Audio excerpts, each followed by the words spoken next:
बार भगवान गौतम बुद्ध अपने शिष्यों के साथ किसी पर्वतीय स्थल पर ठहरे थे। शाम के समय वह अपने एक शिष्य के साथ भ्रमण के लिए निकले। दोनों प्रकृति के मोहक दृश्य का आनंद ले रहे थे। विशाल और मजबूत चट्टान को देख शिष्य के भीतर उत्सुकता जगी। उसने पूछा, इन चट्टानों में तो किसी का शासन नहीं होगा, क्योंकि ये अटल, अविचल और कठोर हैं। शिष्य की बात सुनकर बुद्ध बोले कि नहीं, इन शक्तिशाली चट्टानों पर भी किसी का शासन है। लोहे के प्रहार से इन चट्टानों के भी टुकड़े टुकड़े हो जाते हैं। इस पर शिष्य बोला, तब तो लोहा सर्वशक्तिशाली हुआ। शिष्य की बात सुनकर बुद्ध बोले कि नहीं, इन शक्तिशाली चट्टानों पर भी किसी का शासन है। लोहे के प्रहार से इन चट्टानों के भी टुकड़े टुकड़े हो जाते हैं। इस पर शिष्य बोला, तब तो लोहा सर्वशक्तिशाली हुआ। बुद्ध मुस्कुराए और बोले, नहीं, अग्नि अपने ताप से लोहे का रूप परिवर्तित कर सकती है। उन्हें धैर्यपूर्वक सुन रहा शिष्य बोला, इसका मतलब अग्नि सबसे शक्तिवान है। बुद्ध ने फिर उसी भाव से उत्तर दिया, नहीं, जल अग्नि की उष्णता को शीतलता में परिवर्तित कर देता है तथा अग्नि को शांत कर देता है। शिष्य कुछ सोचने लग गया। बुद्ध समझ गए थे कि उसकी जिज्ञासा अब भी पूरी तरह शांत नहीं हुई है। शिष्य ने फिर सवाल किया, आखिर जल पर किसका शासन है? भगवान बुद्ध ने उत्तर दिया, वायु का। वायु का वेग जल की दिशा को बदल देता है। शिष्य कुछ कहता इससे पहले ही बुद्ध ने कहा कि अब तुम कहोगे पवन सबसे शक्तिशाली हुआ। नहीं, पवन सबसे शक्तिशाली नहीं है। सबसे शक्तिशाली है मनुष्य की संकल्प शक्ति, क्योंकि इसी से पृथ्वी, जल, वायु, अग्नि इत्यादि को नियंत्रित किया जा सकता है। जीवन में कोई भी महत्वपूर्ण कार्य संकल्प शक्ति के बगैर असंभव है, इसलिए अपने भीतर संकल्प शक्ति का विकास करो। आज नेता कुछ वर्षों के लिए होते हैं, फिर नया चुनाव होता है, नया नेता राज करता है। उसी तरह एक देश में यह प्रथा थी कि हर साल में राजा बदल दिए जाते थे। जब राजा बदले जाते तब पुराने राजा के सभी कपड़े उतार लिए जाते और बदन पर एक चादर डाल दी जाती। फिर उसे नौका में बिठाकर उस पार घने जंगल में छोड़ दिया जाता था। वहाँ उस जंगल में कोई बस्ती नहीं रहती थी। बरसों से यह प्रथा चली आ रही थी। उस पार छोड़े गए मनुष्य बेचारे भूखे मर जाते। वहाँ न तो कोई रहने योग्य सामान था, न कोई खाने की चीज, सिर्फ घना जंगल था। यह बात सभी राजा जानते थे। साल भर के बाद यहाँ से चले जाना है, ऐसा सोच के कोई नेता कुछ करते कराते नहीं थे।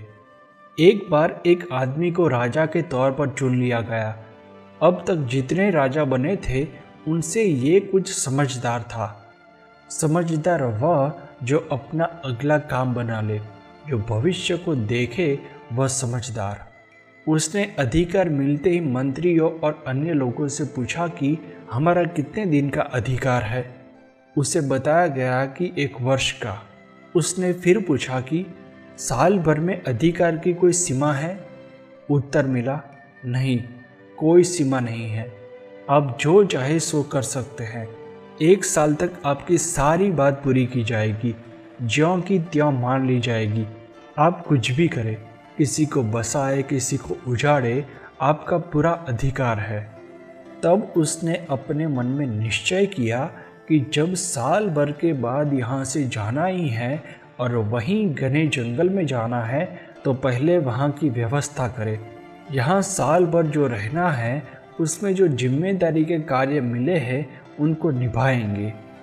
उसने सोचा कि राजा के मनोरंजन में किए जाते नाच गान, मुजरा, दावत, इन सब कामों में ऐश आराम करना, इंद्रियों के भोगों में समय खोना तो मूर्खता है, क्योंकि 1 साल के बाद तो यह सारे समाप्त हो जाएंगे। उसने जिस भी फालतू कार्य की जीवन में ज़रूरत नहीं है उन सब कार्यों को बंद करवा दिया। नगर के लोग अपना स्वार्थ सिद्ध कराने नए राजा के पास आते ही थे।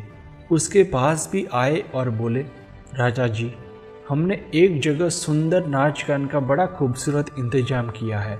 सभी महाराजा वहाँ पधार रहे हैं, आपको भी पधारना चाहिए। लेकिन राजा ने वहाँ जाने के लिए मना कर दिया। कुछ दिन तक तो लोग उनको मनाने के लिए आए, फिर सोचने लगे कि यह तो जिद्दी आदमी है, यह कहीं आएगा जाएगा नहीं, इसे छोड़ो। अब राजा अपना खेल खेलने लगा। उसने यह आदेश दे दिया कि नदी के उस पार का सारा जंगल आबाद करवाया जाए। नगर के नगर वहाँ बसाने के लिए यहाँ का सामान वहाँ भेजा जाए।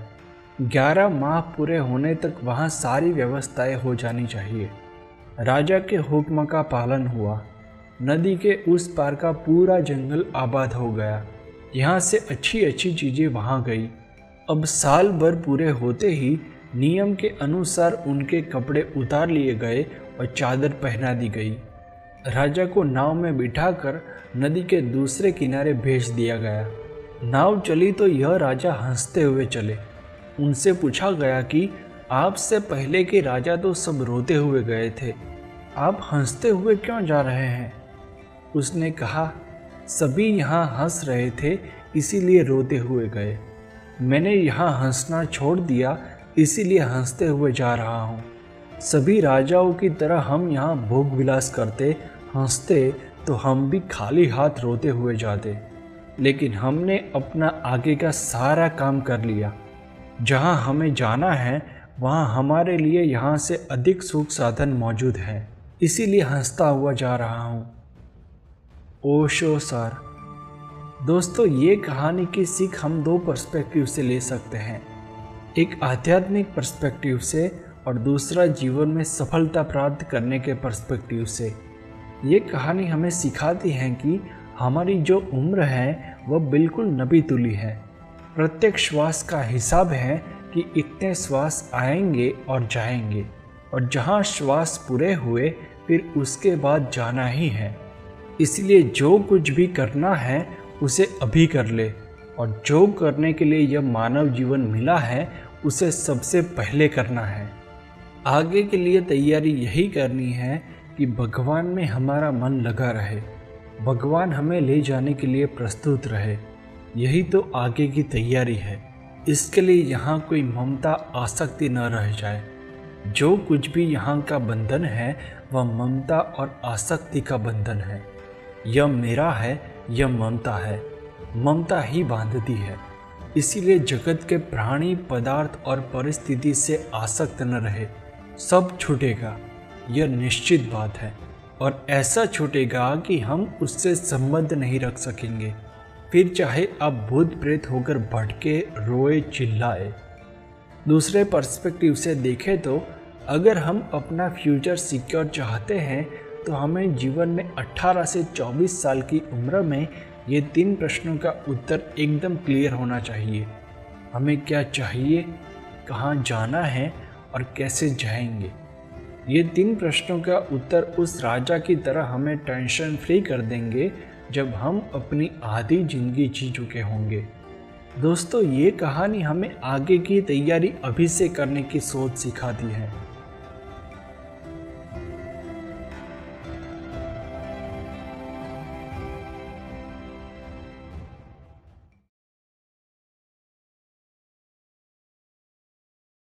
Thanks for watching. Please subscribe.